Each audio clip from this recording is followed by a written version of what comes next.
Thank you, Roger. Good morning, everyone, or depending on where you're located in the country. Hope all of you are doing well today, and thank you for attending. My name is Brian Macias, and as Roger said, I am a National Account Manager with Blue Ridge Fiberboard, and I'll be giving the presentation today on how building partitions and floors attenuate sound. So a bit of background here. Blue Ridge Fiberboard was born out of the ashes from the Knight Solitex departure in 2009, and since then has been a part of the W.R. Meadows family now for more than 10 years. W.R. Meadows designs, manufactures, and markets high-quality building materials for today's construction professionals and has been in business since 1926. Additionally, Blue Ridge Fiberboard manufactures products for buildings such as structural deck high-density roof insulation boards, sound blocking products such as SoundStop, Soundboard, along with mass-loaded vinyl materials such as Stomp and Sound Abate. So this is just a provider statement for continuing education.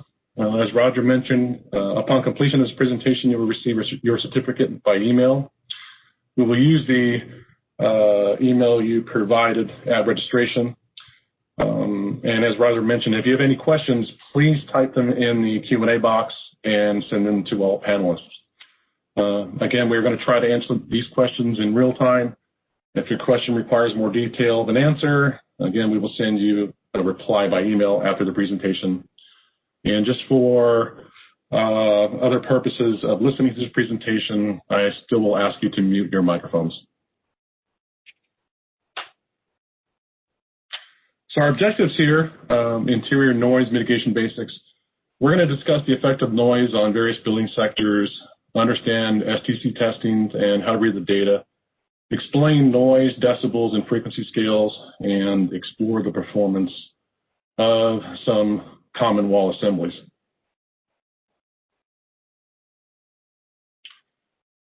So sound here is like light and moves in waves. And when these waves encounter a surface, such as a wall or a floor, they move through it and cause a vibration. And these waves move up more easily through some materials better than others. And as we discuss cycles, the number of cycles per second, or hertz, is called a frequency. So, for example, when that wave hits a barrier, like a sheet of drywall, the barrier vibrates and causes the air on the other side to vibrate, in transferring sound through that wall.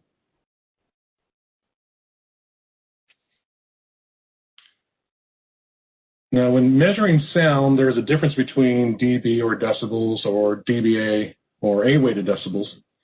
And decibels are simply units of measure. So A-weighted decibels are more attuned to what is heard by the human ear. They are a unit of measure that adjusts for the sound frequency. Now, sound is an oscillating wave, but it has a broad range of frequencies.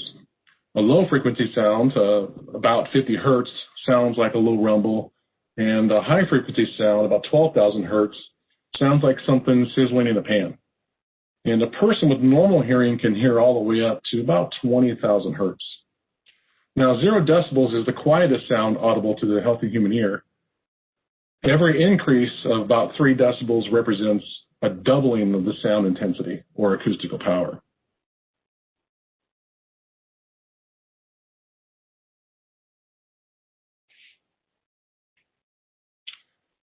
Now, noise is a sound that is loud, but noise and sound are different.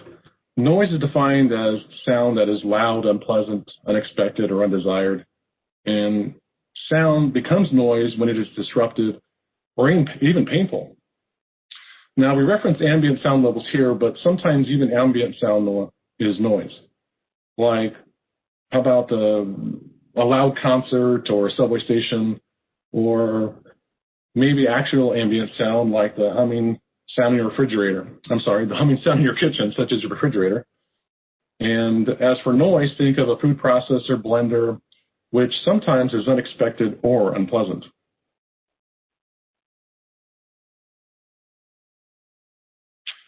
And we all hear differently and have different tolerance levels. And loudness is subjective. So just an increase of 10 decibels is significant and exponentially louder. So sounds of less than 75 decibels, even after long exposure, won't cause you hearing loss. But however, long and repeated exposure to sounds at or above 85 decibels can definitely cause some hearing loss. The louder the sound, the shorter the amount of time it takes for hearing loss to happen. So for example, as you can see here, a gunshot is around 140 to 190 decibels. It definitely has the potential to damage your hearing at those high levels.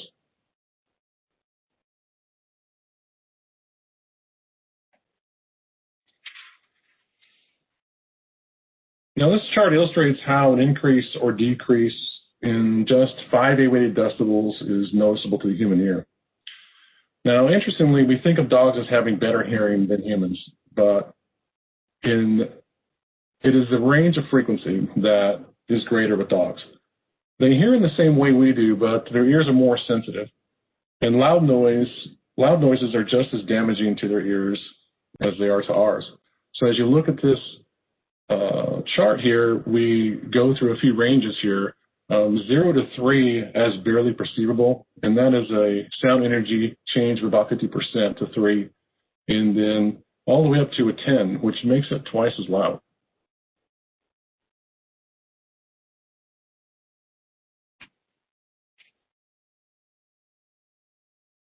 On this slide here, we take a look at the properties of sound or dBA scale. And here we see typical area-weighted decibel sounds and see how quickly they escalate from quiet to noisy. Now, we will get into this later, but studies show that children learn best when classroom sound levels are at around 335 dBA or lower. And in looking at this scale, you have a 20 dBA, which would be something like a whisper, a 60 dBA, which would be a normal conversation. You have 110 decibels would register something around a rock band, and you have 130 that would give you a threshold of pain. Now, if you recall in the slide before, a gunshot is about 140 to 190 decibels, and as you can see, it's way above the threshold of pain.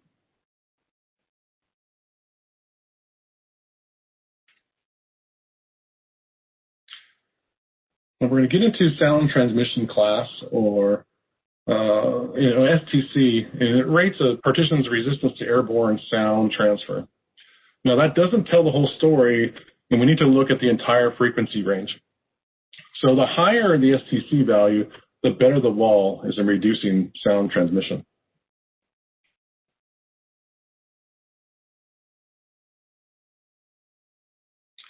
So outdoor and indoor transmission class. The OITC rating system, and it measures transmission of street sounds through exterior walls and windows, as you can see in this photo here, as the buildings face the street level. The OITC ratings are used to evaluate how well the building envelope controls noise infiltration.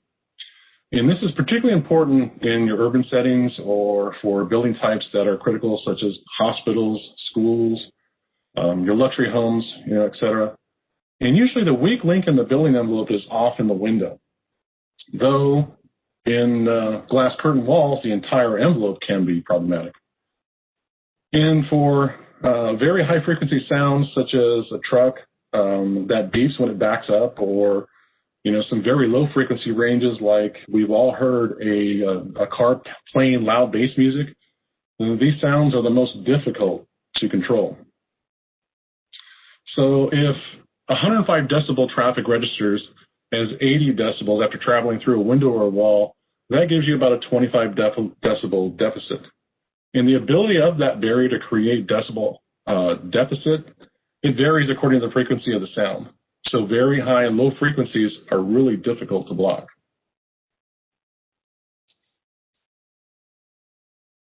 About the impact insulation class, or IIC. The IIC is a number rating of how well a building's floor assembly attenuates impact sounds such as footsteps. And a larger number, of course, means greater attenuation. Now, an IIC rating of 50 satisfies building code requirements for hotels and apartments. And although luxury accommodations may require a more stringent design goal, but bear in mind, some floor assemblies rated as high as an IIC of 70 could still transfer noticeable footfall noise. And due to testing procedure, almost any assembly with carpet will meet the IIC requirement. Now, that doesn't ensure the control of footfall noise, or even conversely, if the assembly doesn't meet the IIC requirement, it doesn't guarantee that footfall noise is an issue.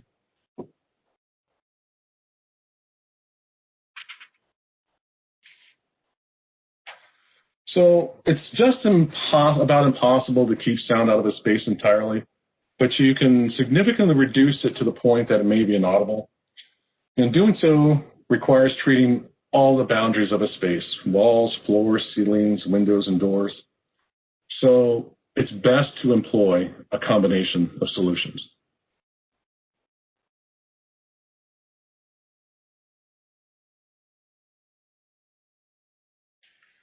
So here we're going to go over noise in buildings. You know, unwanted sound in buildings is noise. And this could be airborne, such as music or talking. And that noise makes its way into your building via the windows, doors, vents, and other openings. We've all been through a rumble of a truck as it goes down the street. It'll shake the building and create a low-frequency noise.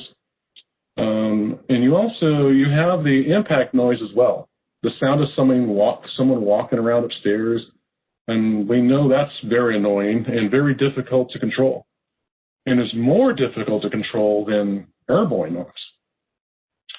So in typical sound paths for that noise are ceilings, room partitions, drop ceilings, doors, windows, the flanking, ducting, especially penetrations. These are all avenues for noise.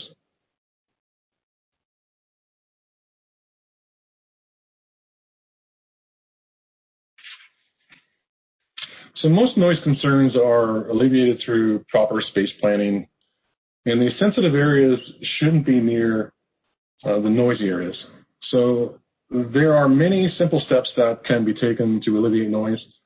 And the first step, as an architect, is to pay careful attention to the adjacencies during the planning stages of your project.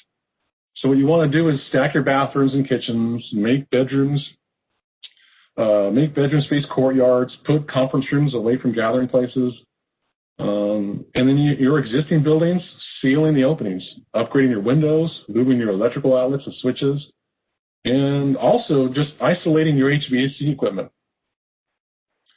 You know, as I mentioned earlier, upgrading your window assemblies definitely help, and sealing your air gaps and penetrations, as I mentioned again earlier, that is very critical to alleviate the noise.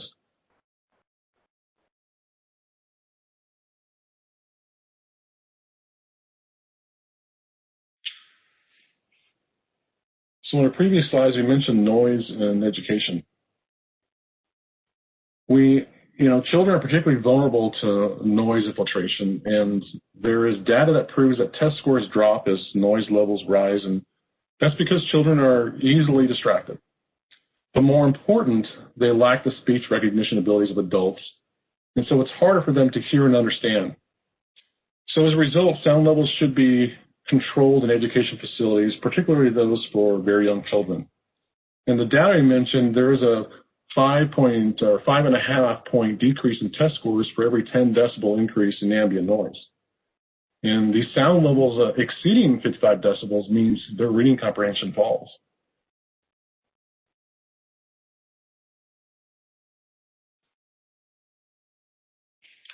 Noise in multifamily.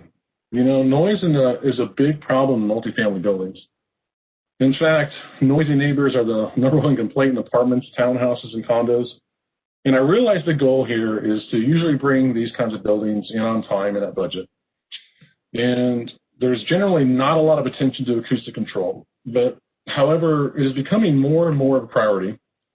And typically that's true on high-end accommodations. And in some cases, even state agencies are involved with regulating low-income housing. And some of the acoustics are monitored. So there's a question. Does good acoustics mean more expensive construction? And by the way, as you can see on the chart here, you'll notice on the slide that the charts include a measure for NC. And that stands for noise criterion. Noise criterion is the measure of noise inside a space. So that would include noise from fans or the HVAC equipment. So apartment houses has dB of 25 to 35 range with a noise criterion of a 35 to 45. Private residence is 25 to 35, same range, and a noise criterion of 35 to 45.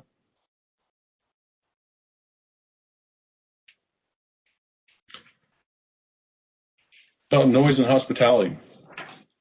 You know, when you go somewhere, you want a calming environment, you want comfort. You know, if it's your facility, you want your guests to be more apt to return because of that environment. So if you travel much, as I used to, you know how awful it is to stay in a noisy hotel.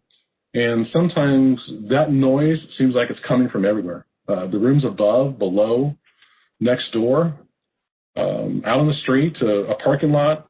And certainly you don't want to return to a noisy hotel because it's difficult to relax or sleep.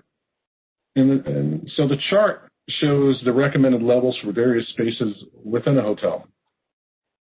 And what you're trying to do is minimize noise from other guest rooms in the corridors and mechanical equipment.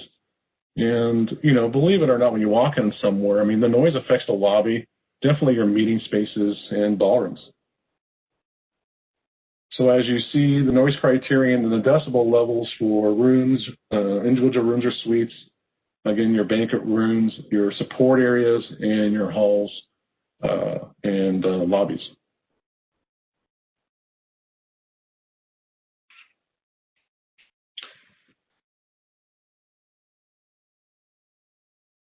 But noise in your workplace.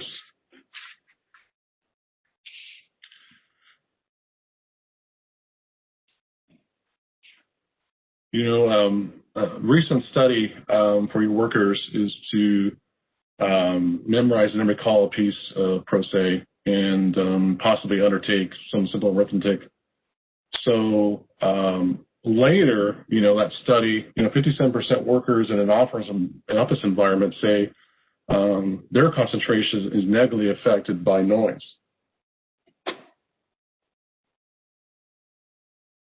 And when you have an office space that has an open environment, such as you see here, or hard surfaces, noises tend to be magnified even more, as well as the voices coming from the other employees in that office space.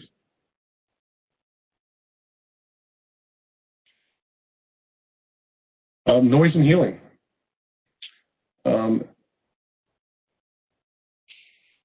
You know, I don't know if you've been in a hospital, but the National Library of Medicine database has about 5,000 plus citations linking noise pollution to adverse health.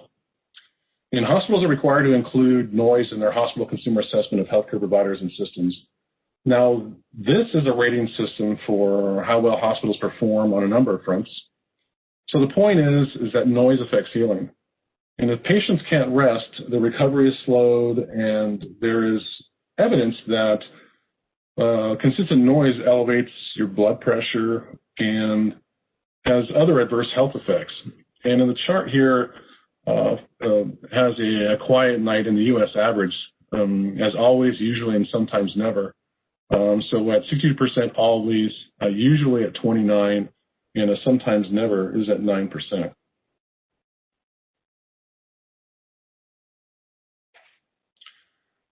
And, you know, the World Health Organization also publishes recommendations on noise levels in various types of buildings. So, for example, the maximum for nighttime noise is about 40 decibels. Now, that is a sound of something like a babbling brook or maybe the hum of your computer. And usually, how many people have that kind of quiet in their environment?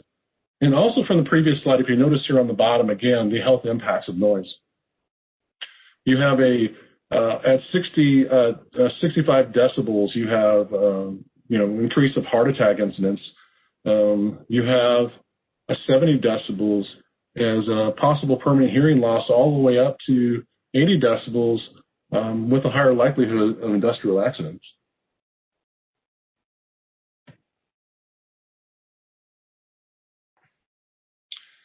So as we discussed earlier, the number of cycles per second or hertz of anything that oscillates is called the frequency. And now sound waves that are spread out and slow are low frequency, such as we indicated earlier, such as bass. And close and rapid waves are high end and they sound fast. Now, both extremes are hard to control in acoustic design of buildings. And in this scale here, you have your subsonic range of 10 to 20, your bass range from 20 to 100 plus. You have your mid-range at 500 to more than 2,000. And then you can go all the way up to supersonic, which is 20,000 and above.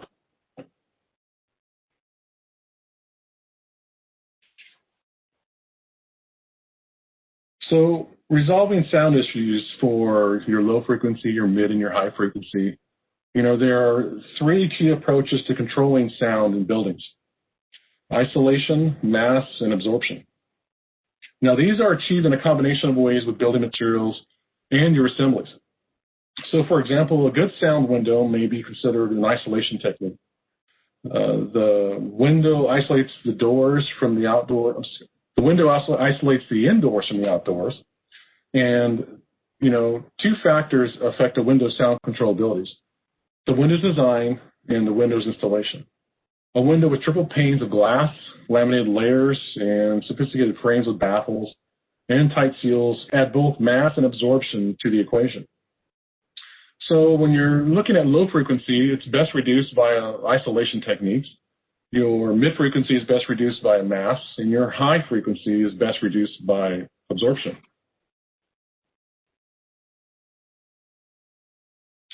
Now we'll look at isolation first. And isolation is blocking off sound through the use of materials that reduce sound transmission. Cracks and separations between building elements allow free passage of sound from adjoining spaces. So sealing these openings, or better yet, staggering the joints to begin with, and then sealing them, can really isolate noise. Now, as you see in this photo here, a crack between the floor and the baseboard, a 16-inch crack reduces a 50 STC wall design to 39.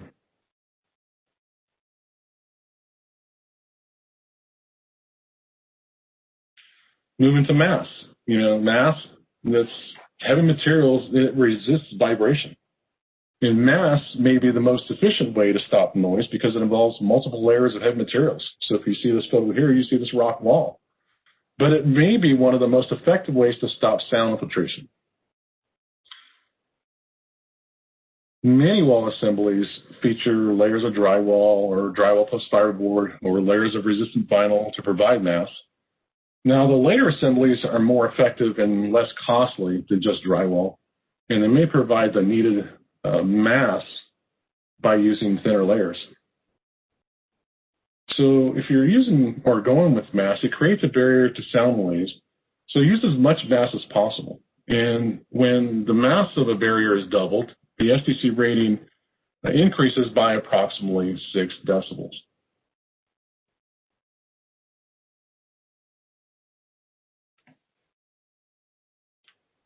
Absorption. Now, absorption is a process by which a material or structure takes in sound energy.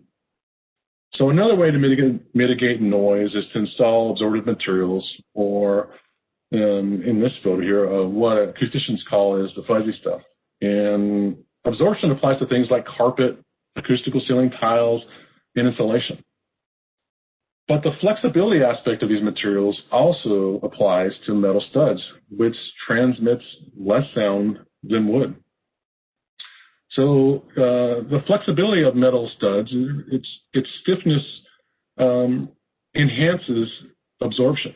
It's more flexible than wood and less framing when you're talking about 24 inches on center versus 16 inches on center. Your insulation would be fiberglass, cotton, rock wool, foam, your low density fiberboard, and then your finishes are soft and they're pliable, and they're good insulators. And the good insulators are dense, hard, and impenetrable and reflective.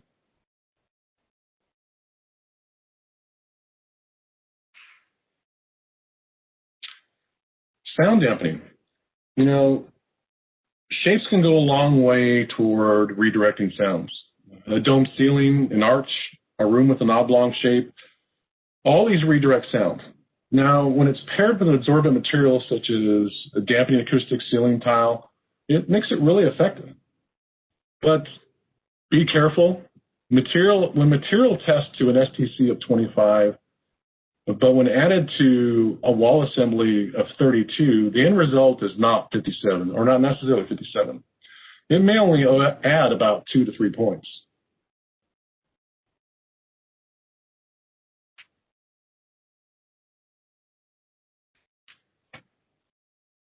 Now, here, we're going to get into a comparison of wood and metal studs, 16 on center with drywall on both sides for this wall assembly.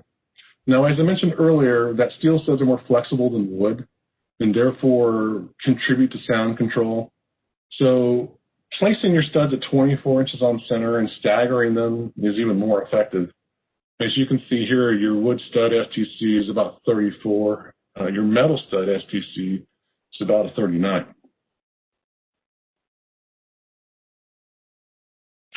So why the difference? You know, the solid mass of a wood stud allows the vibration to transfer directly through that stud, but the open air of a metal stud allows it to act like a spring, and it's transferring a portion of that vibration.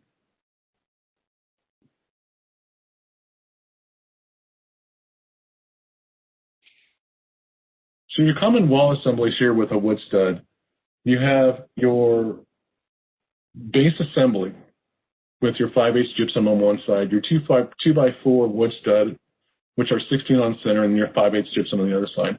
Now that has an STC rating of about 33. Now adding to this assembly, you have your base assembly as indicated above. You're adding an acoustical barrier and 3.5 inches of fiberglass installation. Now you've increased your base assembly from a 33 to a 41. Now, and additionally, adding other items here, you're looking at your base assembly and just adding resilient channels and your 3.5 inches of fiberglass insulation. Now you've gone from your base assembly to a 33, your second assembly to a 41, and this last assembly here estimated at a 46. Now, as I mentioned earlier, a combination of materials can increase your STC, as you can see here, and the estimated costs will vary.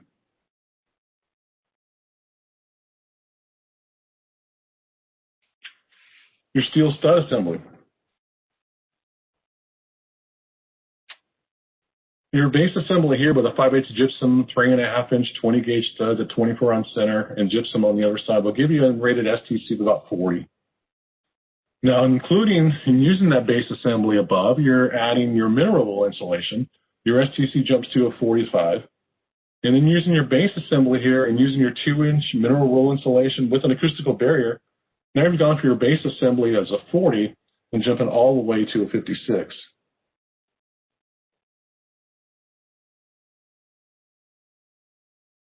And again, looking at your estimated costs, they will vary depending on what items you add to your assemblies.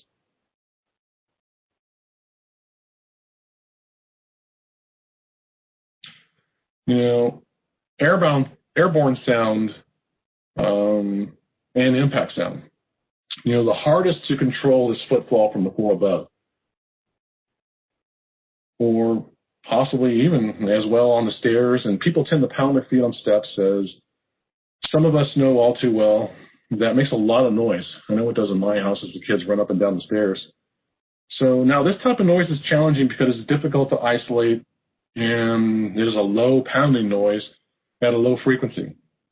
So what you can do, you can use as many techniques as you can on your careful install, adding material over your joists, your subfloor, using an underlayment. And I mentioned earlier, carpet helps. Good carpet pad helps. Using good insulation, careful sealing install, adding mass, and again, sealing all your openings, caulking all your openings to alleviate any type of noise penetrating or finding its way into your environment.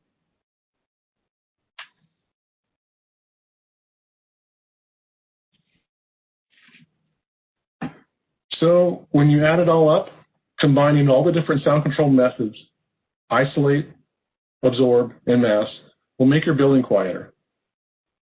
Dampening sound with careful design arches, custom-shaped rooms will also help. And it's easy to solve the obvious problems first, like sealing your openings, as I mentioned several times. It's also easy to add carpet, add insulation, and it may be easy to add some type of resilient plastic or low-density fiberboard to a wall or even your floor as well. You know, in reading this quote here, individual materials don't manage sound transmission. Whole assemblies do. Again, isolate, absorb, dampen, add mass.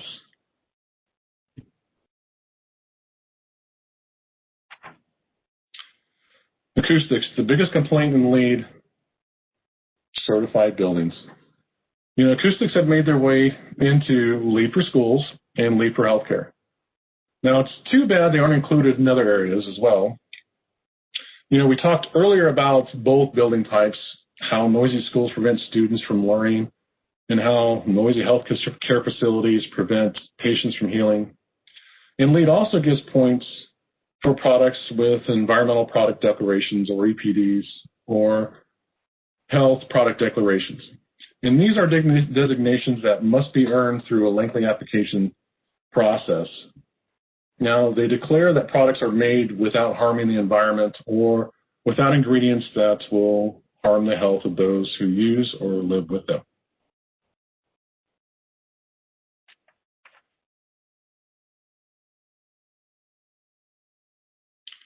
So the next few slides are examples of case studies, if you will, the materials that have helped reduce sound in the various building types.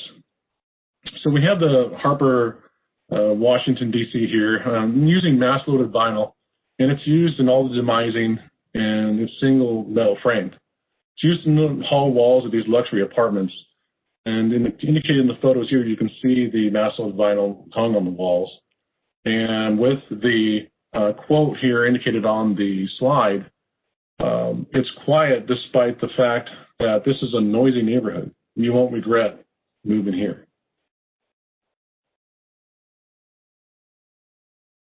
You have the Brownstone here in Virginia. You know, this is a 48-unit luxury condo, and the developer was concerned about the noise in this facility.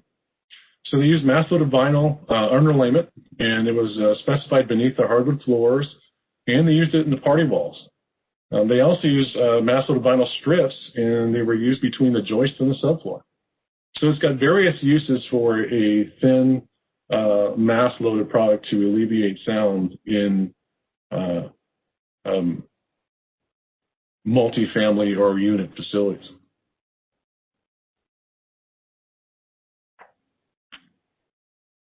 Here you got a facility, the Osteria in Roswell.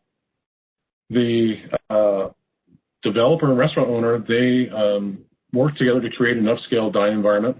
And they used mass-loaded vinyl here. It was used at the food prep areas, the bathrooms, dining rooms, as well as beneath the hardwood floors. And, you know, they also used it in the HVAC equipment in the attic space as well.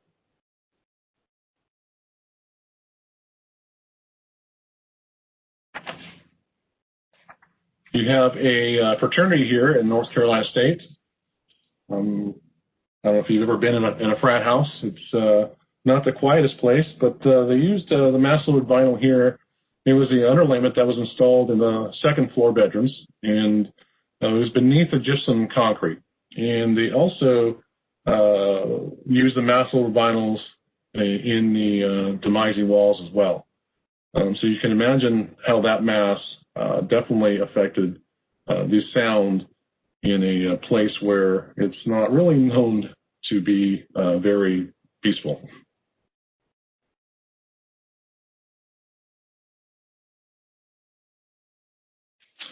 You have the Drake in Washington, D.C.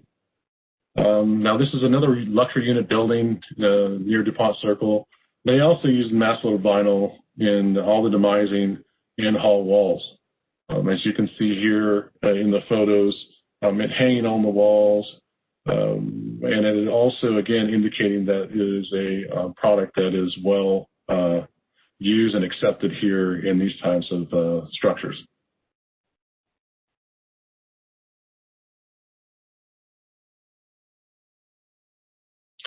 You have the shortbread here in Chapel Hill, and due to the stained concrete floors, it required some special impact isolation. So again, they used mass-loaded vinyl underlayment. It was installed on a 6-inch slab and then covered again with 2 inches of lightweight concrete.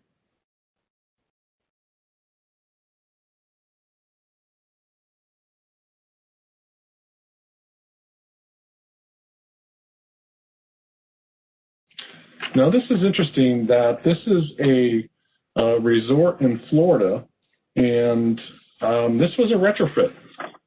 Now, the vinyl was added here to bedroom wall assemblies over the existing wall and recovered, and it was used to quiet the sound transmission between the units.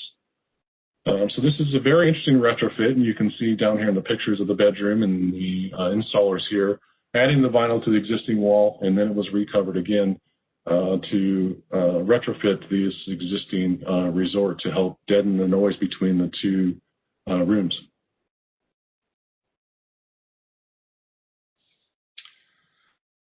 I don't think there's a better testimonial than this one here. If you've ever been to a NASCAR race or speedway, wood fiberboard was soundboard covered with drywall was used on all the walls to block noise here for this Whiskey River restaurant here at the Speedway. And as you can see with the exclamation point here, it was used to block noise from the Speedway. It was a tall order. Again, if you've ever been to a race or seen the rumbling of these cars and at that speed, definitely creates a high noise rating. So it's definitely a good product to use for that application. An additional testimony here, you have a private residence here. Again, they used mass-loaded vinyl. Underlayment was installed under all the hardwood floors on the second floor. And a good sentence here as well is the mass-loaded vinyl works well with the fasteners.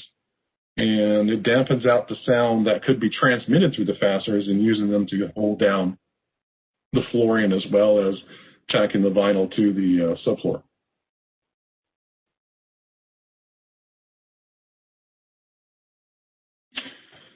So what we've completed here through this presentation, we discussed of effective noise in various building sectors. We went through education, health facilities, multifamily, and hospitality. We went through FTC ratings, the sound transmission class, the OITC ratings, the outdoor-indoor transmission class, the IIC impact insulation class, low frequency for using insulation, using mass for mid-frequencies, and using absorption for high frequency. We also explained decibels and frequency scales as loud and unpleasant, unexpected, undesired as for noise. Decibels with a whisper of 20 decibel through a rock concert of 110. And then your frequency scales on your cycles per second, hertz, and basically anything that oscillates. We also looked at the common wall assemblies with metal studs, and they act like springs in vibration, as the contrary, wood studs allows vibration to transfer through. And you have your basic wall assemblies using metal or wood studs and gypsum, and also your assemblies adding additional acoustical products with your metal or wood studs, adding acoustical materials.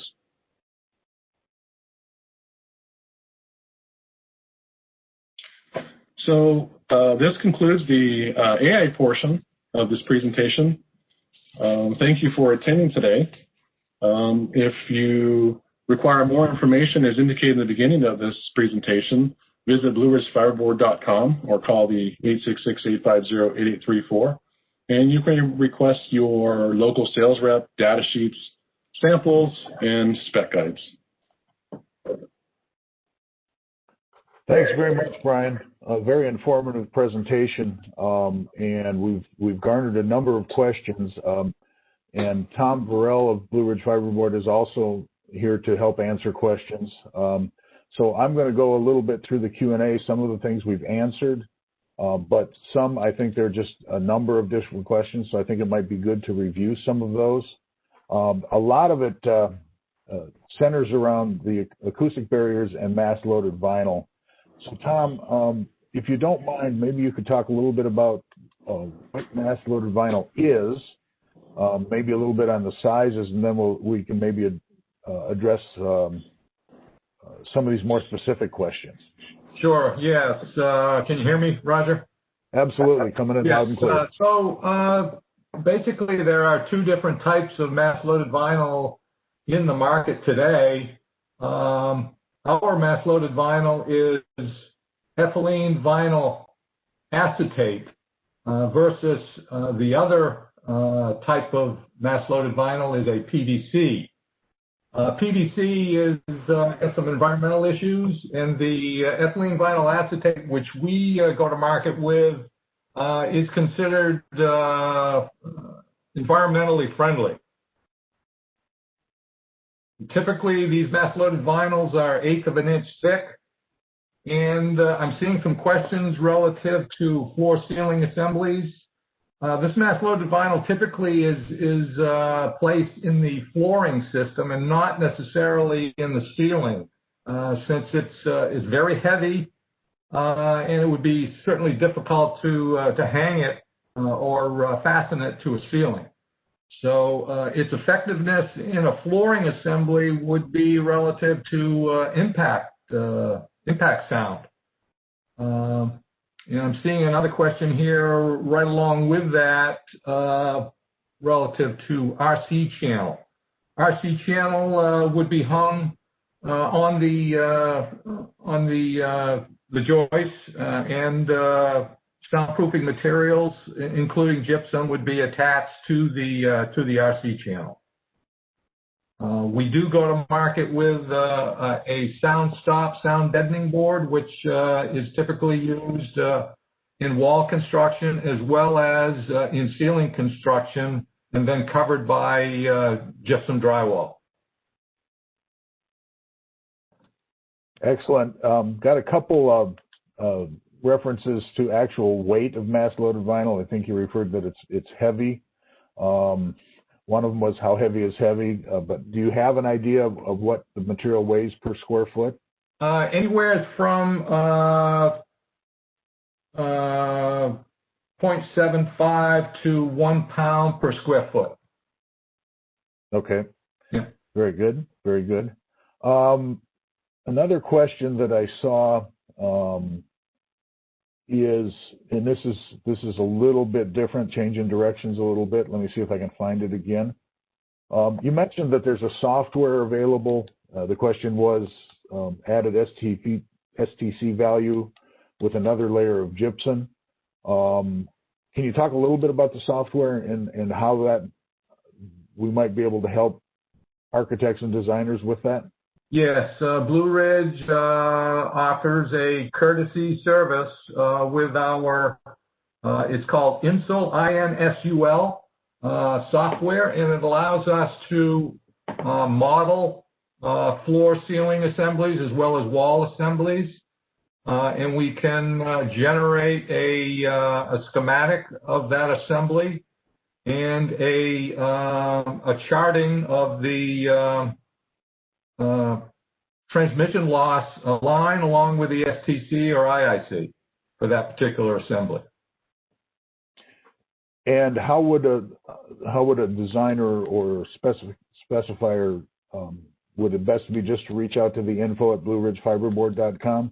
Yeah, call the technical number and give us as much detail as you can, stud spacing, stud size, any information on the materials, and we can certainly generate you a prediction of STC or IIC. Excellent. Thank you. Thank you. A question popped into the chat, moving back to mass-loaded vinyl, was, excuse me, I lost my question. Can you address how the underlayment affects, or does it affect, UL fire rating assemblies? Yeah, good question. The mass-loaded vinyl products that we go to market with have a number of UL design ratings, which are fire ratings. So we can certainly provide you with information as to what UL designs our products are approved in. And is that something, because there's a kind of a follow-up to that, that is, where can we find listed or tested assemblies? Yes, so we do have some tested assemblies in addition to the software predictor. So yeah, just get in touch with me, call the 800 number, and we can see if we can help you out with a test report or a prediction. Excellent. Excellent. Thank you. The question came in on, can you provide the name of the rigid ceiling product? I guess I'm not quite sure where that fits in. Maybe I missed something that you mentioned. Yeah, so we do have a wood fiber sound deadening board called Sound Stop. And as I mentioned, that is used in wall construction as well as ceiling assemblies. Okay. A couple of questions have come in regarding copies of today's presentation. The simplest way to get a copy of the presentation, whether that's a PDF or possibly the actual presentation, is to send us an email at info@blueridgefiberboard.com. Give us your name and email address and what you're looking for, and we'll get that information out to you quickly. This presentation will also be posted, I believe, in the not-too-distant future up on YouTube for everyone to look at. So there will be ways to view the presentation. Just let us know. Another question came in, Tom, on will Blue Ridge sign off on engineering judgments on STC values that they model? The predictor has a plus or minus range to it. That's the best we could do. Other than if we have a test report, we would certainly provide that. All right. I'm kind of tracing back and forth through the Q&A. I hope that we've addressed all your questions. Another one that came in, and this is pretty specific, so I'll leave it up to you how you want to answer it. How does mass-loaded vinyl perform compared to products such as Enkasonic, ENKASONIC? Yeah, I'm not familiar with that product. Okay, we'll do a little research and come back to that one. Okay. Julia, I see you're asking to address your question, and I'm looking. I'm going to see if I can find it again. Yeah. I apologize. Oh, do mass-loaded vinyl projects need to go above the ceiling? What can be done if you have an open plenum above the ceiling panels? Is the mass-loaded vinyl in the walls enough? That's a boatload of questions. Yeah, I'll have to get a follow up with her on that particular question. Get a little bit more specific. Okay. Yeah. So Julie, we'll get Tom to get to you. We'll follow up with that on a separate issue. Couple others that have appeared in the chat. How does mass-loaded vinyl perform compared to an extra layer of sheetrock? Again, that's going to be dependent upon the wall assemblies. So I would suggest that we investigate that comparison with the predictive software. We could run a couple of different scenarios to get that STC value difference. Okay, then Gary, we will reach out to you to follow up on that. And another quick one. I'm not quite sure what the question is. that is a mesh product to put on floor sheeting under gypcrete. I guess I don't know exactly what that is. Greg, we'll make contact with you after the presentation to get to that one. Yeah. Roger, there's a question relative to UL fire ratings. I just want to get back to that. Both our sound stop and our mass loaded vinyl products all carry a UL mark. They're all UL listed, UL certified. Okay, excellent. Excellent. And Greg was actually in the chat box explaining what Encosonic was. So we'll take a look at that and go further with that. Thanks for the help, Greg. Appreciate it. I think that we've kind of reached the end of the questions in the Q&A. Again, if there are any other questions, look out to info@blueridgefiberboard.com. We appreciate your participation. We appreciate the questions and you attending this. Certificates and AIA will be sent out. Brian, I don't know if you've got anything else that you want to do to wrap things up or say to wrap things up, but I think we're kind of, I think we've covered it all, but we'll definitely do a review of the Q&A and the chat to make sure everybody gets their questions answered. Thank you, Roger, and thanks to everyone for attending today. And please, again, reach out using the 800 number to Tom Verrill or using the email listed below at info@blueridgefiberboard.com. Thanks, everyone. Appreciate the attendance. Have a great day. Thank you, everybody.